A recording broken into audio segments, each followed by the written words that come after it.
Hello, അസ്സലാമു അലൈക്കും. ഇതൊക്കെയാണ് മക്കൾ വിശേഷങ്ങൾ. സുഖമല്ലേ?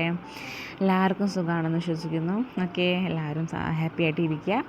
ഓക്കെ, അപ്പോൾ ഇന്ന് ഞാനൊരു വ്ളോഗായിട്ട് വന്നിരിക്കുകയാണ്.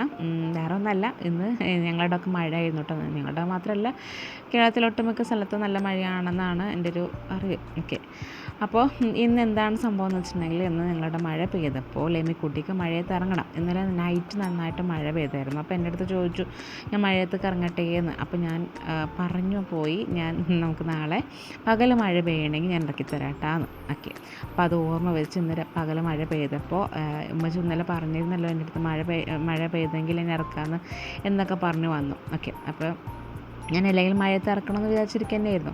അപ്പോൾ ആൾ വന്ന് പറഞ്ഞപ്പോൾ ഇല്ല, പറ്റില്ല, വേണ്ട, പനി വരുമെന്ന് പറഞ്ഞു ഞാൻ. അപ്പോൾ ആ വിഷമത്തിലിരിക്കുകയാണ് ആൾ. അപ്പോൾ ഭയങ്കര വിഷമമായി. ആൾക്ക് കുറേ നേരം ഇതിനേക്കാളും ലഹളായിരുന്നു കേട്ടോ. അതൊന്നും വീഡിയോ എടുക്കാൻ എനിക്ക് പറ്റില്ല. ആൾ തെറ്റിയിരിക്കുകയാണ് എൻ്റെ അടുത്ത്. പിന്നെ കുറേ നേരം മഴയത്തൊക്കെ അങ്ങനെ നോക്കിയിരുന്നപ്പോൾ എനിക്ക് പാവം തോന്നി. അല്ലെങ്കിൽ മഴയത്ത് ഇറക്കണമെന്ന് വിചാരിച്ചിട്ടുണ്ടായിരുന്നു. അങ്ങനെ അവസാനം ഞാൻ ആളെ മഴയത്തേക്ക് ഇറക്കിയിട്ടാ. ഭയങ്കര സന്തോഷമായിരുന്നു, ഭയങ്കര തുള്ളിച്ചാട്ടമായിരുന്നു. അപ്പോൾ നമ്മളും കുട്ടിക്കാലത്ത് ഇതുപോലെയൊക്കെ മഴ നനഞ്ഞിട്ടൊക്കെ ഉണ്ട് അല്ലേ. അപ്പോൾ അതുപോലെ അവരെയും ഇറക്കണം. നമ്മളെ മക്കൾക്ക് പനി വരും, അത് വരും, അസുഖം വരും എന്നൊക്കെ പേടിച്ചിട്ട് നമ്മൾ ഇങ്ങനത്തെ സംഭവങ്ങളൊന്നും ഇറക്കാറില്ല അല്ലേ. കുറച്ച് വെയിൽ കൊണ്ടാലോ അല്ലെങ്കിൽ മണ്ണിൽ കളിച്ചാലോ അല്ലെങ്കിൽ അങ്ങനെയുള്ള സംഭവങ്ങളൊക്കെ വരുമ്പോൾ നമുക്ക് പേടിയാണ്. അപ്പം നമ്മളൊന്ന് ആലോചിച്ചിട്ട് നമ്മളിതൊക്കെ ചെയ്തിട്ടുള്ളവരല്ലേ. അപ്പോൾ നമ്മൾ ഇപ്പോഴും ജീവിച്ചിരിപ്പുണ്ട്. വലിയ കുഴപ്പമുണ്ടോ? പനി ചിലവരുടെ എന്താ പറയുക, ശരീരപ്രകൃതി അനുസരിച്ച് പനിയൊക്കെ വരും. അതൊന്നും നമ്മൾ കാര്യമാക്കണ്ട. പക്ഷെ അവർ ഈ കുട്ടിക്കാലത്ത് എക്സ്പീരിയൻസ് ചെയ്യേണ്ട സംഭവങ്ങളൊക്കെ അത് എക്സ്പീരിയൻസ് ചെയ്യുക തന്നെ വേണം. ഓക്കെ, അവസാനം കുറേ നേരം കളിച്ചപ്പോൾ ഞാൻ പറഞ്ഞു കയറിക്കോ. പക്ഷേ ആൾ ഒന്നിനും സംഭവിച്ചില്ല കേട്ടോ. കുറേ നേരം കളിച്ചു.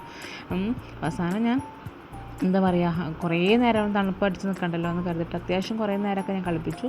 ഭയങ്കര ഹാപ്പിയായി. അപ്പോൾ നിങ്ങളിതുപോലെ കുട്ടികളെ ഇറക്കാതിരുത്തുന്ന ഒരു പാരൻസ് ആണ്, അല്ലെങ്കിൽ ഇതൊന്നും എക്സ്പീരിയൻസ് ചെയ്യാറ് വിടാത്തവരാണെങ്കിൽ ഇനി മുതൽ ഇതൊക്കെ ചെയ്തു തുടങ്ങുക. ഒരു പേടിയും വേണ്ട. അവരെ മഴയത്തൊക്കെ ഇറക്കി വെച്ചിട്ടൊന്നും സംഭവിക്കാൻ പോകുന്നില്ല. ഓക്കെ, അപ്പോൾ എല്ലാവർക്കും വീഡിയോ ഇഷ്ടപ്പെട്ടെന്ന് വിചാരിക്കുന്നു. ഇനിയും തുടർന്ന് എല്ലാ വീഡിയോസൊക്കെ കാണാൻ ഞങ്ങളെ സപ്പോർട്ട് ചെയ്യുക. ഞങ്ങളെല്ലാ വീഡിയോസും കാണണം കേട്ടോ. ഓക്കെ, അപ്പോൾ സബ്സ്ക്രൈബ് ചെയ്യാണ്ടാണ് ഞങ്ങൾ വീഡിയോസൊക്കെ കാണുന്നതെങ്കിൽ ദയവ് ചെയ്തിട്ടൊന്ന് സബ്സ്ക്രൈബ് ചെയ്യാം കേട്ടോ. ഓക്കെ, അപ്പോൾ അടുത്ത വീഡിയോ ആയിട്ട് കാണുന്നത് വരെ ബൈ.